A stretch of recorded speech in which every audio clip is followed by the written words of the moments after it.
Apa hukum menangisi mayat? Benarkah menangisi mayat membuatnya semakin tersiksa? Tidak ada hubungannya tangisnya orang yang hidup dengan mayit. Itu harus dipangkas. Kadang-kadang kasihan banget ada orang mau nangis di depan mayit langsung pikir dibentak-bentak. Ini karena kurang ngaji. Dosanya orang menangis akan sampai kepada mayit dalam keadaan satu. Kalau memang dia berpesan, nak, kalau aku mati nanti kau jerit-jerit di atas mayatku ya nak ya, suruh niyahah. Itu dosanya nyambung. Tapi kalau nangis wajar. Sayyidina Nabi Muhammad nangis. Al-ainu tabki, Nabi menangis waktu Sayyidina Ibrahim putra beliau wafat. Nangis wajar. Puaskan menangis. Air matanya netes di mayat, gak ada masalah, gak ada hubungannya, gak ada siksa. Ini kadang-kadang memang ilmu katanya itu lebih hebat daripada ilmu yang benar. Katanya. Gak ada, jangan percaya itu. Maka orang awam harus pahamkan. Nangis orang namanya orang sedih kok. Anda belum merasakan kesedihan, gak bisa nangis, dia nangis. Biarkan nangis, bukan nangis. Yang boleh ada niyahah, jerit-jerit yang dibuat-buat, merobek-robek baju, menempeleng-nempeleng wajah, nggak boleh. Nangis wajar, orang nangis itu kadang nggak bisa ditahan kok. Yang penting nggak usah pura-pura deh. Nangis bayaran, bayaran, nangis bayaran. Boleh itu. Niyahah nggak boleh, haram hukum dan niyahah, jerit-jerit nangis itu. Tapi kalau orang nangis bukan karena dibuat-buat, nggak bisa ditahan. Orang nangis kok, dia sedih. Yang hilang siapa, pergi siapa? Orang yang sangat dicintainya, tulang punggungnya, harapannya. Memang harapan sungguhnya dari Allah, cuman kan ada beberapa orang yang Allah pilih untuk kita menjadi harapan kita di dunia. Nangis wajar, gak ada masalah. Tidak, itu adalah keyakinan salah. Caranya bagaimana? Biar dengar ceramah semacam ini. Kalau tidak dengar begitu, memang kita menemukan. Termasuk di antaranya perempuan yang sudah, kalau suaminya meninggal gak boleh keluar kamar. Gak boleh keluar kamar, ajib. Nemui tamu gak boleh. Dari mana ilmu itu?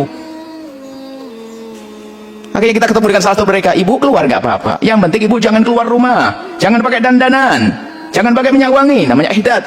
Ya saya di kamar stres lihat ranjang suami saya, kamar suami saya baju stres. Iya di stres di kamar terus sekap. Ini ada keyakinan, ini aneh banget. Boleh keluar rumah ketemu dengan saudara-saudara yang lainnya agar senang, gak apa-apa, nemui boleh. Kok sampai ada keyakinan ini? Macam-macam keyakinan urusan orang meninggal itu banyak keyakinan aneh yang nyeksa orang.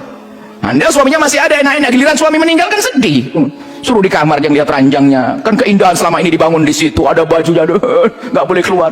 Dengar rumah orang, boleh kalau bercengkrama, duduk di rumah dengan anak-anaknya, saudara-saudara yang lainnya boleh, nemui tamu juga boleh, tamunya ingin mengucapkan bela sungkawa, sambut, selesai, nggak ada masalah. Ini banyak keyakinan urusan dengan kematian yang salah. Nggak tahu itu ilmunya, ilmu katanya harus jelas dong. Nggak apa-apa nemu. Yang nggak boleh adalah wanita dalam keadaan masa iddah dan ihdad, tidak boleh berdandan, tidak boleh dipinang, tidak boleh menikah, tidak boleh keluar rumah kecuali hajat mendesak. Itu kalau dikeluar di dalam rumah ketemu dengan siapapun masih boleh. Kalau bahkan ketemu orang ajnabi, orang luar, asalkan tidak berduaan dan dia masih tetap menutup aurat tanpa dandanan, sah, boleh. Ini diantaranya. Baik, semoga Allah memberikan pemahaman yang benar. Jangan sampai khususnya para ustadz-ustadz itu jangan dengan ketidakmengertiannya nyiksa orang awam dengan hal-hal yang aneh-aneh begitu. Sudah nangis dibentak, ya Allah, putus nangisnya. Nangis dibentak, dia pengen puas, ya Allah, ya Allah. Yang penting bukan buat-buat jerit-jerit, namanya niyahah. Jerit-jerit, robek-robek baju, mukul muka, itu yang nggak boleh. Kalau sedang nangis meneteskan air mata, wajar, nggak apa-apa. Tidak akan menjadikan mayat tersiksa, tidak akan menjadikan mayat dihukum oleh Allah SWT. Kecuali itu yang nangisnya dipesenin, kau nangis nak yang keras nanti ya, pesanan. Nah, itu baru dosanya nyambung kepada yang nyuruh. Tapi orang tuanya kalau tidak nyuruh kemudian anaknya nangis, nggak apa, nggak masalah, wajar, nggak ada Allah, itu nggak apa, nggak dosa, tidak akan menjadikan sebab sang mayat dihukum oleh Allah, disiksa, tidak.